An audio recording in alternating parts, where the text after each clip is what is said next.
श्री हनुमते नमः। आप सभी का आपके अपनी चैनल आध्यात्मिक सागर में बहुत बहुत स्वागत है। आज मंगलवार को सुनिए हनुमान जी की कथा। एक नगर में एक वृद्धा रहती थी। उसका एक ही पुत्र था। उस वृद्धा की हनुमान जी पर बहुत गहरी आस्था थी। वह हर मंगलवार का व्रत रखती थी और हनुमान जी की पूजा आराधना करती थी। एक बार हनुमान जी ने अपनी भक्ति में उस वृद्ध महिला की श्रद्धा का परीक्षण करने का विचार किया। हनुमान जी साधु का वेश धारण कर वृद्धा के घर गए और पुकारने लगे कि है कोई हनुमान भक्त जो हमारी इच्छा पूर्ण करे। तब आवाज उस वृद्धा के कान में पड़ी। पुकार सुनकर वृद्धा जल्दी से बाहर आई और साधु को प्रणाम कर बोली, आज्ञा महाराज। हनुमान वेशधारी साधु बोले, मैं भूखा हूँ, भोजन करूंगा, तुम थोड़ी सी जमीन लीप दो। वृद्धा दुविधा में पड़ गई। अंततः हाथ जोड़कर बोली, महाराज, लीपने और मिट्टी खोदने के अतिरिक्त आप कोई दूसरी आज्ञा दें, मैं अवश्य पूर्ण करूंगी। साधु ने 3 बार प्रतिज्ञा कराने के बाद कहा, तू अपने बेटे को बुला, मैं उसकी पीठ पर आग जलाकर भोजन बनाऊंगा। यह सुनकर वृद्धा घबरा गई, परंतु वह प्रतिज्ञाबद्ध थी। उसने अपने पुत्र को बुलाकर साधु को सौंप दिया। साधु वेशधारी हनुमान जी ने वृद्धा के हाथों से ही उसके पुत्र को पेट के बल लेटाया और उसकी पीठ पर आग लगवा दी। आग जलाकर दुखी मन से वृद्धा अपने घर में चली गई। इधर भोजन बनाकर साधु ने वृद्धा को बुलाकर कहा कि उनका भोजन बन गया है, तुम अपने पुत्र को पुकारो ताकि वह भी आकर भोग लगा ले।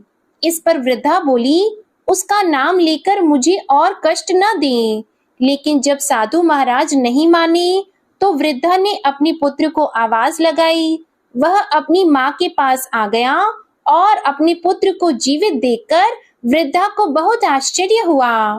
वह साधु के चरणों में गिर पड़ी। तब हनुमान जी अपने वास्तविक रूप में प्रकट हुए और वृद्धा को भक्ति का आशीर्वाद दिया। तो प्रेम से बोले, शंकर भगवान की जय हो, बजरंग बली की जय हो।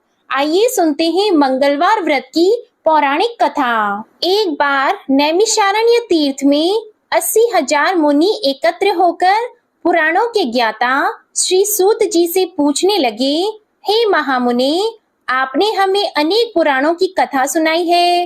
अब कृपा करके हमें ऐसा व्रत और कथा बताएं जिसके करने से संतान की प्राप्ति हो तथा मनुष्यों को रोग, शोक, अग्नि, सर्व दुख आदि का भय दूर हो, क्योंकि कलयुग में सभी जीवों की आयु बहुत कम है।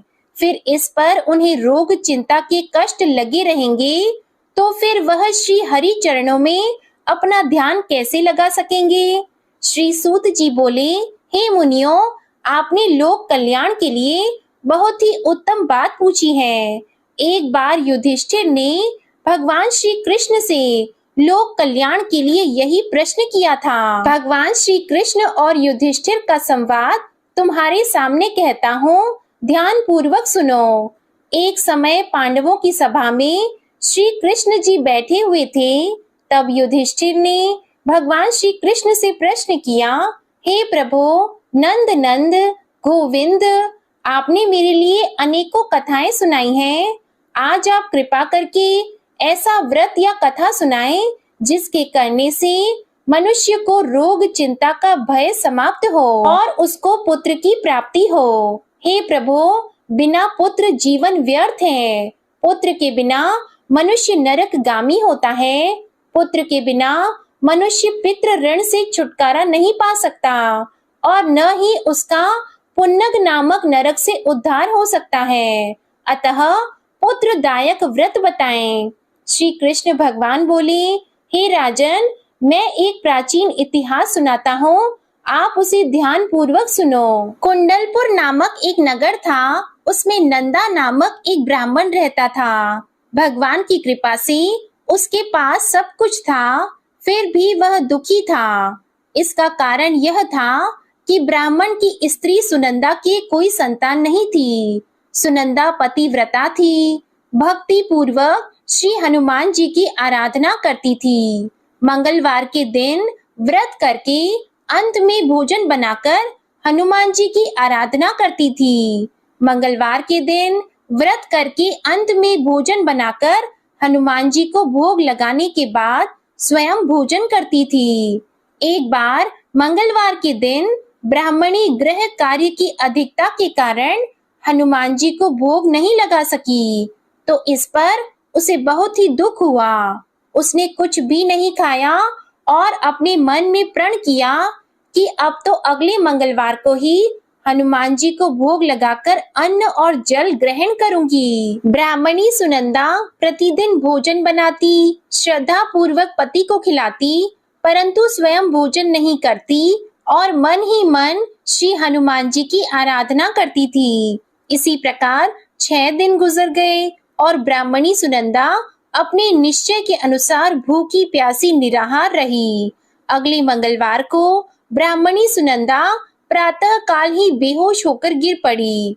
ब्राह्मणी सुनंदा की इस असीम भक्ति के प्रभाव से श्री हनुमान जी बहुत प्रसन्न हुए और प्रकट होकर बोले, सुनंदा, मैं तेरी भक्ति से बहुत प्रसन्न हूँ, तो उठ और वर मांग।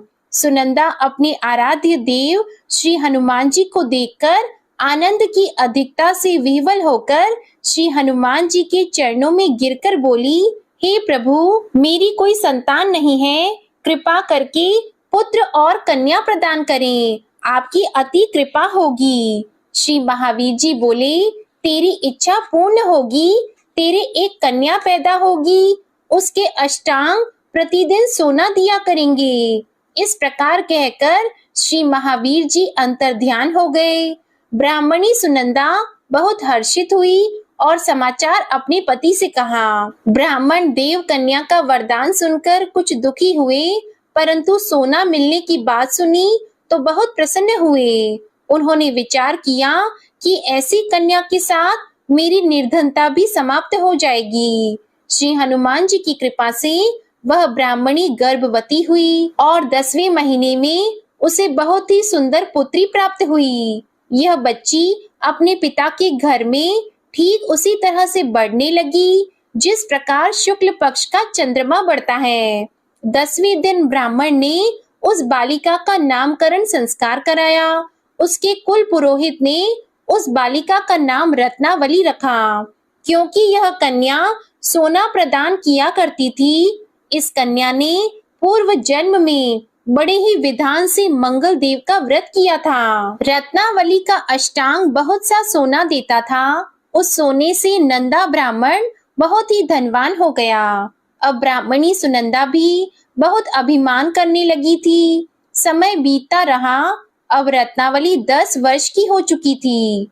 एक दिन जब नंदा ब्राह्मण प्रसन्न चित्त था, तब सुनंदा ने अपने पति से कहा, मेरी पुत्री रत्नावली विवाह के योग्य हो गई है, इसलिए आप कोई सुंदर और योग्य वर देखकर विवाह कर दें। यह सुनकर ब्राह्मण बोला, अभी तो रत्नावली बहुत छोटी है। तब ब्राह्मणी बोली, शास्त्रों की आज्ञा है कि कन्या 8वें वर्ष में गौरी, 9 वर्ष रोहिणी, 10वें वर्ष में कन्या, इसके पश्चात रजस्वला हो जाती है। गौरी के दान से पाताल लोक की प्राप्ति होती है, रोहिणी के दान से बैकुंठ लोक की प्राप्ति होती है, कन्या के दान से इंद्र लोक में सुखों की प्राप्ति होती है।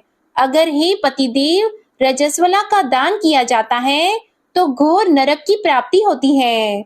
इस पर ब्राह्मण बोला, अभी तो रत्नावली मात्र 10 ही वर्ष की है और मैंने तो 16-16 साल की कन्याओं के विवाह कराए हैं, अभी जल्दी ही क्या है। तब ब्राह्मणी सुनंदा बोली, आपको तो लोभ अधिक हो गया है लगता है। अगर 11वें वर्ष में विवाह नहीं होता है तो उसमें मासिक धर्म के रक्त का पिता और बड़े भाई को पान करना पड़ता है। शास्त्रों में कहा गया है कि माता पिता और बड़ा भाई रजस्वला कन्या को देखते हैं तो वह अवश्य ही नरकगामी होते हैं। तब ब्राह्मण बोला, अच्छी बात है, कल मैं अवश्य ही योग्य वर की तलाश में अपना दूत भेजूंगा। दूसरे दिन ब्राह्मण ने अपने दूत को बुलाया और आज्ञा दी कि जैसी सुंदर मेरी कन्या है वैसा ही सुंदर वर उसके लिए तलाश करो। दूत अपने स्वामी की आज्ञा पाकर निकल पड़ा। पंपई नगरी में उसने एक सुंदर लड़के को देखा। यह बालक एक ब्राह्मण परिवार का बहुत गुणवान पुत्र था। इसका नाम सोमेश्वर था। दूत ने इस सुंदर और गुणवान ब्राह्मण पुत्र के बारे में अपने स्वामी को पूर्ण विवरण दिया। ब्राह्मण नंदा को भी सोमेश्वर अच्छा लगा और फिर एक शुभ मुहूर्त में विधि पूर्वक कन्यादान करके ब्राह्मण संतुष्ट हुए। परंतु ब्राह्मण के मन में तो लोभ समाया हुआ था। उसने कन्यादान तो कर दिया था पर वह बहुत ही खिन्न था। उसने विचार किया कि रत्नावली तो अब चली जाएगी और मुझे इससे जो सोना मिलता था वह अब मिलेगा नहीं। मेरे पास जो धन था कुछ तो इसके विवाह में खर्च हो गया और जो शेष बचा है वह भी कुछ दिनों के बाद समाप्त हो जाएगा। मैंने तो इसका विवाह करके बहुत बड़ी भूल कर दी है। अब कोई ऐसा उपाय हो कि रत्नावली मेरे घर में ही बनी रहे, अपनी ससुराल न जाए। लोभ रूपी राक्षस ब्राह्मण के मस्तिष्क पर छाता जा रहा था। रात भर अपनी शैया पर बेचैनी से करवटें बदलते बदलते उसने एक बहुत ही क्रूर निर्णय लिया। उसने विचार किया कि जब रत्नावली को उसका पति सोमेश्वर अपने घर के लिए जाएगा तो वह मार्ग में छिपकर सोमेश्वर का वध कर देगा और अपनी लड़की को अपने घर ले आएगा, जिससे नियमित रूप से उसे सोना भी मिलता रहेगा और समाज का कोई मनुष्य उसे दोष भी नहीं दे सकेगा। जब अगले दिन सुबह हुई तो नंदा और सुनंदा ने अपनी जमाई तथा लड़की को बहुत सारा धन देकर विदा किया। सोमेश्वर अपनी पत्नी रत्नावली को लेकर ससुराल से अपने घर की तरफ चल दिया। ब्राह्मण नंदा महालोभ के वशीभूत होकर अपनी मति खो चुका था। पाप पुण्य का उसे विचार नहीं रहा था। अपने भयानक और क्रूर निर्णय को कार्य रूप देने के लिए उसने अपने दूत को मार्ग में अपनी जमाई का वध कराने के लिए भेज दिया था, ताकि रत्नावली से प्राप्त होने वाला सोना उसे हमेशा मिलता रहे और वो कभी निर्धन न हो। ब्राह्मण के दूत ने अपने स्वामी की आज्ञा का पालन करते हुए उसके जमाई सोमेश्वर का मार्ग में ही वध कर दिया। समाचार प्राप्त कर ब्राह्मण नंदा मार्ग में पहुंचा और रोती हुई अपनी पुत्री रत्नावली से बोला, हे पुत्री, मार्ग में लुटेरों ने पति का वध कर दिया है। भगवान की इच्छा के आगे किसी का वश नहीं चलता है। अब तू घर चल, वहां पर ही रहकर शेष जीवन व्यतीत करना। जो भाग्य में लिखा है वही होगा। अपने पति की अकाल मृत्यु से रत्नावली बहुत दुखी हुई। करुण क्रंदन और रुदन करती हुई अपने पिता से बोली, हे पिताजी, इस संसार में जिस स्त्री का पति नहीं है उसका जीना व्यर्थ है।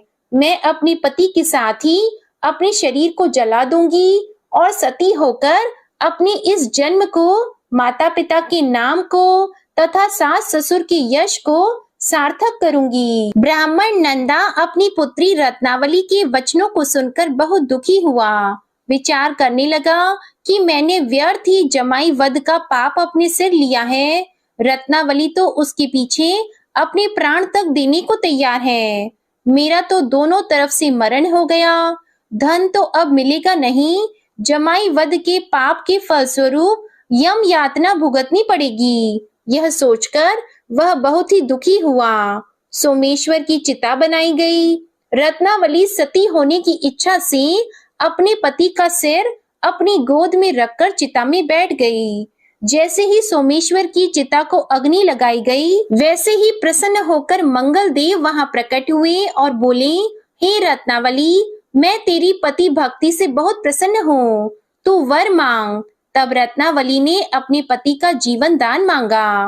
मंगल देव बोले, रत्नावली, तेरा पति अजर अमर है, यह महाविद्वान भी होगा और इसके अलावा तेरी जो इच्छा हो वह वर मांग। तब रत्नावली बोली, हे ग्रहों के स्वामी, यदि आप मुझ पर प्रसन्न हैं तो मुझे यह वरदान दीजिए कि जो भी मनुष्य मंगलवार के दिन प्रातः काल लाल पुष्प, लाल चंदन से पूजा करके आपका स्मरण करेगा, उसको रोग व्याधि नहीं होगी, स्वजनों से कभी वियोग नहीं होगा, सर्प, अग्नि तथा शत्रुओं का भय नहीं रहेगा, और जो स्त्री मंगलवार का व्रत करेगी वह कभी विधवा नहीं होगी। मंगल देव ने तथास्तु कहकर अंतर ध्यान हो गए। सोमेश्वर मंगल देव की कृपा से जीवित हो उठा। रत्नावली अपने पति को पुनः प्राप्त कर बहुत प्रसन्न हुई और मंगल देव का व्रत प्रत्येक मंगलवार को करके व्रतराज और मंगल देव की कृपा से इस लोक में सुख ऐश्वर्य को भोगते हुए अंत में अपने पति के साथ स्वर्ग लोक को गई। प्रेम से बोलिए जय श्री हनुमान। आइए अब सुनते हैं श्री राम नाम की महिमा। लंकापति रावण के वध के बाद जब अयोध्यापति प्रभु श्री राम की कीर्ति दूर दूर तक फैल रही थी और वह मर्यादा पुरुषोत्तम कहलाने लगे थे, तब एक दिन महादेव शिव की इच्छा भी मर्यादा पुरुषोत्तम श्री राम से मिलने की हुई। पार्वती जी को संग लेकर महादेव जी कैलाश पर्वत से उतरकर अयोध्या नगरी के रास्ते पर चल पड़े। भगवान शिव और माँ पार्वती को अयोध्या आया देखकर राम जी बहुत खुश हुए। माता जानकी ने उनका उचित आदर सत्कार किया और स्वयं भोजन बनाने के लिए रसोई में चली गई। इस बीच भगवान शिव ने श्री राम जी से पूछा, आपके सेवक हनुमान जी दिखाई नहीं दे रहे हैं। तब श्री राम बोले, वे बगीचे में हैं। शिव जी ने श्री राम जी से बगीचे में जाने की अनुमति मांगी और पार्वती जी का हाथ थामकर बगीचे में आ गए। बगीचे की खूबसूरती देखकर उनका मन मोहित हो गया। आम के एक घने वृक्ष के नीचे हनुमान जी दीन दुनिया से बेखबर गहरी नींद में सोए हुए थे और एक लय में खर्राटों से राम नाम की ध्वनि उठ रही थी।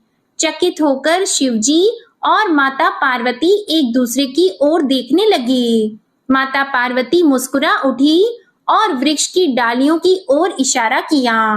राम नाम सुनकर पेड़ की डालियां भी झूमने लगी थी और इनके बीच से भी राम नाम उच्चारित हो रहा था। शिवजी इस राम नाम की धुन में मस्त मगन होकर खुद भी राम राम कहकर नाचने लगे। माता पार्वती जी ने भी अपने पति का अनुसरण किया और अपने कोमल पैर थिरकाने लगी।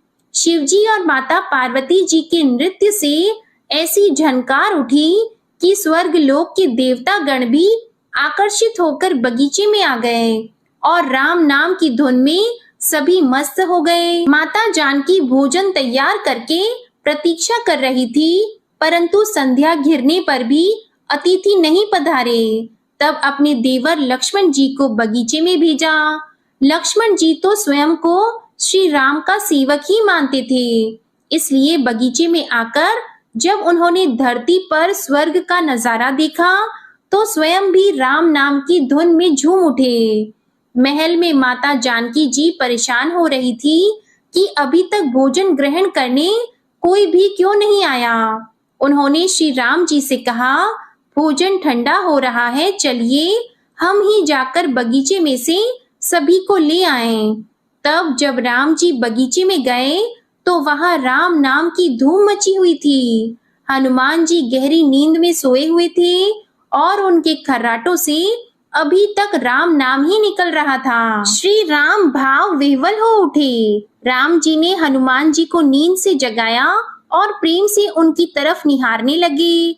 हनुमान जी प्रभु को आया देखकर शीघ्रता से उठकर खड़े हो गए। नृत्य की सभा भंग हो गई। शिव जी खुले कंठ से हनुमान जी की राम भक्ति की सराहना करने लगे। हनुमान जी सकुचाए लेकिन मन ही मन खुश हो रहे थे। श्री सिया राम ने भोजन करने का आग्रह भगवान शिव जी से किया।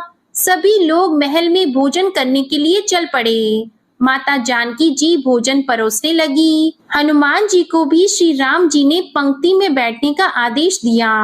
हनुमान जी बैठ तो गए, परंतु आदत ऐसी थी कि राम जी के भोजन परोसने के उपरांत ही सभी लोग भोजन करते थे। आज श्री राम के आदेश से पहले भोजन करना पड़ रहा था। माता जानकी हनुमान जी को भोजन परोसती जा रही थी, परंतु हनुमान जी का पेट ही नहीं भर रहा था। सीता जी कुछ समय तक तो उन्हें भोजन परोसती रही, फिर समझ गई कि इस तरह से तो हनुमान जी का पेट नहीं भरेगा। उन्होंने तुलसी के एक पत्ते पर राम नाम लिखा और भोजन के साथ हनुमान जी को परोस दिया। तुलसी पत्र खाते ही हनुमान जी को संतुष्टि मिली और वह भोजन खाकर उठकर खड़े हो गए। भगवान शिव शंकर ने प्रसन्न होकर हनुमान जी को आशीर्वाद दिया कि आपकी राम भक्ति युगों युगों तक याद की जाएगी और आप संकट मोचन के नाम से जाने जाएंगे। आइए अब सुनते हैं राम नाम की महिमा की दूसरी कहानी। महादेव जी को एक बार बिना कारण के किसी को प्रणाम करते देखकर पार्वती जी ने पूछा, आप किसको प्रणाम करते रहते हैं? तब शिव जी ने अपनी धर्म पत्नी पार्वती जी से कहा कि हे देवी, जो व्यक्ति एक बार राम कहता है उसे मैं 3 बार प्रणाम करता हूँ। पार्वती जी ने एक बार शिव जी से पूछा, आप शमशान में क्यों जाते हैं और ये चिता की भस्म शरीर पर क्यों लगाते हैं? उसी समय शिव जी पार्वती जी को शमशान ले गए। वहां एक शव अंतिम संस्कार के लिए लाया गया। लोग राम नाम सत्य है कहते हुए शव को ला रहे थे।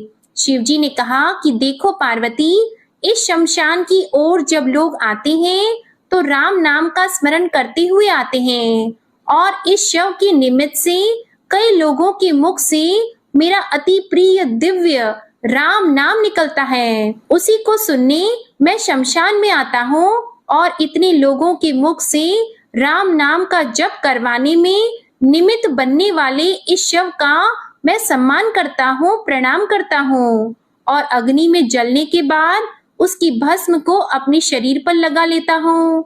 राम नाम बुलवाने वाले के प्रति मुझे इतना प्रेम है।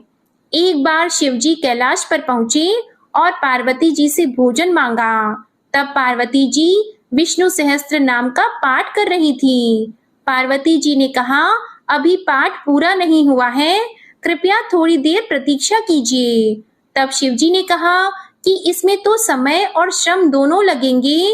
संत लोग जिस तरह से सहस्त्र नाम को छोटा कर लेते हैं और नित्य जपते हैं, वैसा उपाय कर लो। तो पार्वती जी ने पूछा कि वो उपाय कैसे करते हैं, मैं सुनना चाहती हूँ। तो शिव जी ने बताया, केवल एक बार राम कह लो, तुम्हें सहस्त्र नाम भगवान के 1000 नाम लेने का फल मिल जाएगा। एक राम नाम 1000 दिव्य नामों के समान है। तब पार्वती जी ने वैसा ही किया। भगवान बोले, श्री राम राम रामेति रमे रामे मनोरमे सहस्त्र नाम तततुल्यम राम नाम वरानने। यह राम नाम सभी आपदाओं को हरने वाला, सभी संपदाओं को देने वाला दाता है, सारे संसार को विश्राम या शांति प्रदान करने वाला है। इसलिए मैं इसे बार बार प्रणाम करता हूँ।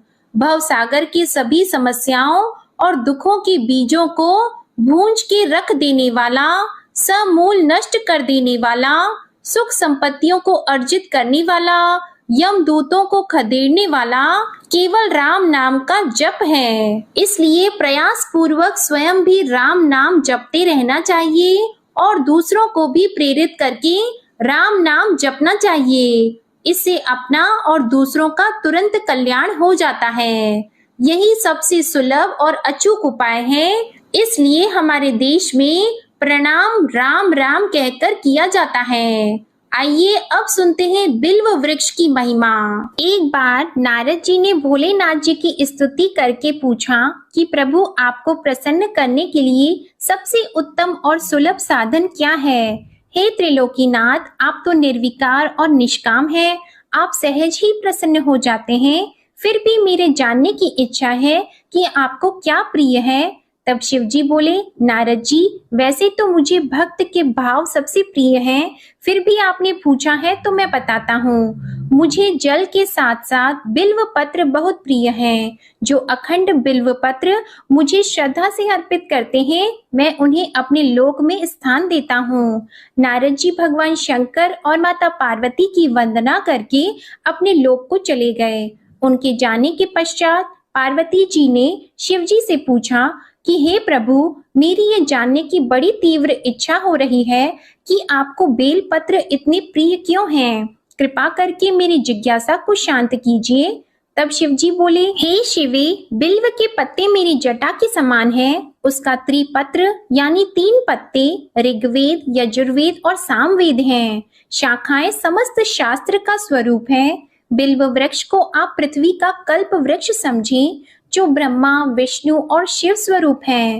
हे पार्वती, स्वयं महालक्ष्मी जी ने शैल पर्वत पर बिल्व वृक्ष रूप में जन्म लिया था। इस कारण भी बेल का वृक्ष मेरे लिए अति प्रिय है। महालक्ष्मी जी ने बिल्व का रूप धरा, ये सुनकर पार्वती जी कौतूहल में पड़ गईं और पार्वती जी कौतूहल से उपजी जिज्ञासा को रोक न पाईं। उन्होंने पूछा, देवी लक्ष्मी ने आखिर बिल्व वृक्ष का रूप क्यों लिया? आप ये कथा विस्तार से कहें। तब भोलेनाथ ने देवी पार्वती जी को कथा सुनाना आरंभ किया। हे देवी, सतयुग में ज्योति रूप में मेरे अंश का रामेश्वर लिंग था। ब्रह्मा आदि देवों ने उसका विधिवत पूजन अर्चन किया था। इसका परिणाम ये हुआ कि मेरे अनुग्रह से वाणी देवी सबकी प्रिय हो गई। वे भगवान विष्णु को सतत प्रिय हो गई। मेरे प्रभाव से भगवान केशव के मन में वाग देवी के लिए जितनी प्रीति उत्पन्न हुई, वह स्वयं लक्ष्मी जी को नहीं भाई। लक्ष्मी देवी का श्री हरि के प्रति मन में कुछ दुराव पैदा हो गया। वह चिंतित और रुष्ट होकर चुपचाप परम उत्तम श्री शैल पर्वत पर चली गईं। वहां उन्होंने तप करने का निश्चय किया और उत्तम स्थान का चयन करने लगी। महालक्ष्मी ने उत्तम स्थान का निश्चय करके मेरे लिंग विग्रह की उग्र तपस्या प्रारंभ की। उनकी तपस्या कठोरतम होती जा रही थी। हे परमेश्वरी, कुछ समय के बाद महालक्ष्मी जी ने मेरे लिंग विग्रह से थोड़ा ऊर्ध्व में एक वृक्ष का रूप धारण कर लिया। अपने पत्तों और पुष्प द्वारा निरंतर मेरा पूजन करने लगी। इस तरह महालक्ष्मी जी ने लाखों वर्षों तक घोर आराधना की। अंततः उन्हें मेरा अनुग्रह प्राप्त हुआ। मैं वहां प्रकट हुआ और देवी से इस घोर तप की आकांक्षा पूछकर वर देने को तैयार हुआ। महालक्ष्मी जी ने मांगा कि श्री हरि के हृदय में मेरे भाव से वाग देवी के लिए जो स्नेह हुआ है वह समाप्त हो जाए। तब शिव जी बोले, मैंने महालक्ष्मी जी को समझाया, श्री हरि के हृदय में आपके अतिरिक्त किसी और के लिए कोई प्रेम नहीं है। वाग देवी के प्रति उनका प्रेम नहीं अपितु श्रद्धा है। यह सुनकर लक्ष्मी जी प्रसन्न हो गईं और पुनः श्री विष्णु के हृदय में स्थित होकर निरंतर उनके साथ विहार करने लगी। हे पार्वती, महालक्ष्मी के हृदय का एक बड़ा विकार इस प्रकार दूर हो गया। इस कारण हरिप्रिया उसी वृक्ष रूप में सर्वदा अतिशय भक्ति से भरकर यत्न पूर्वक मेरी पूजा करने लगी। हे पार्वती, इसी कारण विश्व का वृक्ष, उसके पत्ते, फल, फूल आदि मुझे बहुत प्रिय हैं। मैं निर्जन स्थान में बिल्व वृक्ष का आश्रय लेकर रहता हूँ। बेल वृक्ष को सदा सर्व तीर्थ में एवं सर्व देवमय मानना चाहिए। बिल्व पत्र, बिल्व फूल, बिल्व वृक्ष अथवा बिल्व काष्ठ के चंदन से जो मेरा पूजन करता है वह भक्त मेरा अति प्रिय है। बिल्व वृक्ष को शिव के समान ही समझो। वह मेरा शरीर है जो बिल्व पर चंदन से मेरा नाम अंकित करके मुझे अर्पण करता है। मैं उसे सभी पापों से मुक्त करके अपने लोक में स्थान देता हूँ। हे देवी, उस व्यक्ति को स्वयं लक्ष्मी जी भी नमस्कार करती हैं जो मेरा पूजन करते हैं। जो बिल्व मूल में प्राण छोड़ता है उसको रुद्र देह प्राप्त होता है और ऐसे मनुष्य पर सदैव ही माता लक्ष्मी की कृपा रहती है और साथ ही साथ भगवान नारायण की कृपा भी उन पर सदैव बनी रहती है। प्रेम से बोलिए भगवान शिव और माता पार्वती की जय। आइए अब सुनते हैं मंगलवार को सुनी जाने वाली मंगला गौरी माता की पौराणिक कथा। कुरु देश में श्रुत कीर्ति नामक एक विद्वान, कीर्तिशाली, शत्रुओं का नाश करने वाला, 64 कलाओं का ज्ञाता तथा धनुर्विद्या में कुशल राजा हुआ था।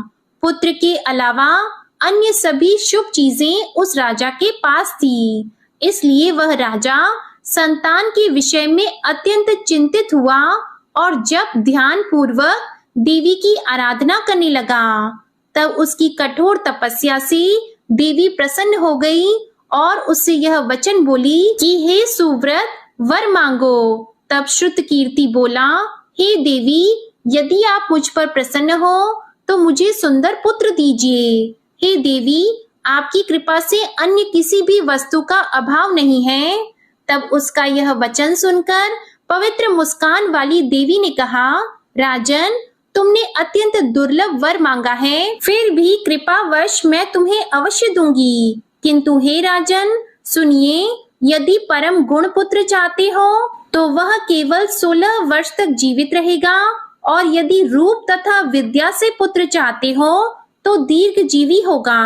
देवी का यह वचन सुनकर राजा चिंतित हो उठा और पुनः अपनी पत्नी से परामर्श करके उसने गुणवान तथा सभी शुभ लक्षणों से संपन्न 16 वर्ष की आयु वाला पुत्र मांगा। तब देवी ने भक्ति संपन्न राजा से कहा, हे नृपनंदन, मेरे मंदिर के द्वार पर आम का वृक्ष है, उसका एक फल लाकर मेरी आज्ञा से अपनी पत्नी को उसे भक्षण हेतु प्रदान करो, जिससे वह शीघ्र ही गर्भ धारण करेगी, इसमें संदेह नहीं है। प्रसन्न होकर राजा ने वैसा ही किया और उसकी पत्नी ने गर्भ धारण कर लिया। 10वें महीने में उसने देवतुल्य सुंदर पुत्र को जन्म दिया। तब हर्ष तथा शोक से युक्त राजा ने बालक का जात कर्म आदि संस्कार किया और शिव का स्मरण करते हुए उसका नाम चिरायु रखा। इसके बाद पुत्र के 16 वर्ष के होने पर पत्नी सहित राजा चिंता में पड़ गए और वे विचार करने लगी कि यह पुत्र बड़े कष्ट से प्राप्त हुआ है और मैं इसकी दुखद मृत्यु अपने ही सामने कैसे देख सकूंगा। ऐसा विचार करके राजा ने पुत्र को उसके मामा के साथ काशी भेज दिया। प्रस्थान के समय राजा की पत्नी ने अपने भाई से कहा कि आप मेरे पुत्र को काशी ले जाइए। मैंने भगवान मृत्युंजय से पूर्व में पुत्र के लिए प्रार्थना की थी और कहा था कि हे विश्वेश, आप जगतपति की यात्रा के लिए मैं उस पुत्र को अवश्य भेजूंगी। अतः आप मेरे पुत्र को आज ही ले जाइए और सावधानी पूर्वक इसकी रक्षा कीजिएगा। अपनी बहन की यह बात सुनकर भांजे के साथ वह चल पड़ा। कई दिनों तक चलते चलते वह आनंद नामक नगर में पहुंचा। वहां सभी प्रकार की समृद्धियों से संपन्न वीरसेन नाम वाला राजा रहता था। उस राजा की एक सर्व लक्षण संपन्न युवावस्था प्राप्त मनोहर और रूप लावण्यमयी मंगला गौरी नामक कन्या थी। उत्तम सौंदर्य अभिवृद्धि को प्राप्त वह कन्या किसी समय सखियों के साथ नगर के उपवन में क्रीड़ा करने के लिए गई हुई थी। उसी समय वह चिरायु तथा उसका मामा वे दोनों भी वहां पहुंच गए और उन कन्याओं को देखने की लालसा से वहीं विश्राम करने लगे। इसी बीच विनोद पूर्वक क्रीड़ा करती हुई उन कन्याओं में से किसी एक ने कुपित होकर राजकुमारी को राणा यह कुवचन कह दिया। तब उस अशुभ वचन को सुनकर राजकुमारी ने कहा कि तुम अनुचित बातें क्यों बोल रही हो? मेरे कुल में तो इस प्रकार की कोई नहीं है। मंगला गौरी की कृपा से तथा उनके व्रत के प्रभाव से विवाह के समय जिसके सर पर मेरे हाथ से अक्षत पड़ेंगे, हे सखी, वह यदि अल्प आयु वाला भी होगा तो भी चिरंजीवी हो जाएगा। इसके बाद वे सभी कन्याएं अपने अपने घर चली गईं। उसी दिन राजकुमारी का विवाह था। बालिक देश के दृढ़धर्मा नामक राजा के सुकेत नाम वाले पुत्र के साथ उसका विवाह निश्चित किया गया था। वह सुकेत विद्याहीन, कुरूप तथा बहरा था। तब सुकेत के साथ आए हुए उन लोगों ने विचार किया कि इस समय कोई दूसरा श्रेष्ठ वर ले जाना चाहिए और विवाह संपन्न हो जाने के बाद वहां सुकेत पहुंच जाए। तो उन लोगों ने चिरायु के मामा के पास जाकर याचना की कि आप इस बालक को हमें दे दीजिए, जिससे हमारा कार्य सिद्ध हो जाए। इस पृथ्वी पर परोपकार के समान दूसरा कोई धर्म नहीं है। तब उनकी बात सुनकर चिरायु का मामा मन ही मन बहुत प्रसन्न हुआ, क्योंकि इसने उपवन में पहले ही कन्या मंगला गौरी की बात सुन ली थी। फिर भी उसने एक बार कहा कि आप लोग इसे किस लिए मांग रहे हैं? कार्य की सिद्धि हेतु वस्त्र, अलंकार आदि मांगे जाते हैं, वर तो कहीं भी नहीं मांगा जाता। तथापि आप लोगों का सम्मान रखने के लिए मैं इसे दे रहा हूँ। इसके बाद चिरायु को वहां ले जाकर उन लोगों ने विवाह संपन्न कराया। सप्तपदी आदि के हो जाने पर रात्रि में शिव पार्वती की प्रतिमा के समक्ष उस चिरायु ने हर्ष युक्त होकर मंगला गौरी के साथ शयन किया। उसी दिन चिरायु के 16 वर्ष पूर्ण हो चुके थे और अर्धरात्रि में साक्षात काल सर्प रूप में वहां आ गया। इसी बीच संयोगवश राजकुमारी जाग गई। उसने उस महासर्प को वहां देखा और वह भय से व्याकुल होकर कांपने लगी। तभी उस कन्या ने धैर्य धारण किया, 16 उपचारों से सर्प की पूजा की और पीने के लिए उसे दूध दे दिया। उसने दीनता भरी वाणी में उस सर्प की प्रार्थना की और स्तुति की। मंगला गौरी प्रार्थना करने लगी कि मैं उत्तम व्रत को करूंगी जिससे मेरे पति जीवित रहें। यह जिस तरह से चिरकाल तक जीवित रहें, आप वैसा कीजिए। इतने में सर्प वहां स्थित एक कमंडल में प्रवेश कर गया और उस मंगला गौरी ने अपनी कंचुकी से उस कमंडल का मुंह बांध दिया। इसी बीच उसका पति अंगड़ाई लेकर जाग गया और अपनी पत्नी से बोला, हे प्रिये, मुझे भूख लगी है। तब वह अपनी माता के पास जाकर खीर, लड्डू आदि ले आई और उसके द्वारा दिए भोज्य पदार्थ को उसने प्रसन्न मन होकर खाया। भोजन के बाद हाथ धोते समय उसके हाथ से अंगूठी गिर पड़ी। तांबूल खाकर वह पुनः सो गया। उसके बाद मंगला गौरी कमंडल को फेंकने के लिए जाने लगी।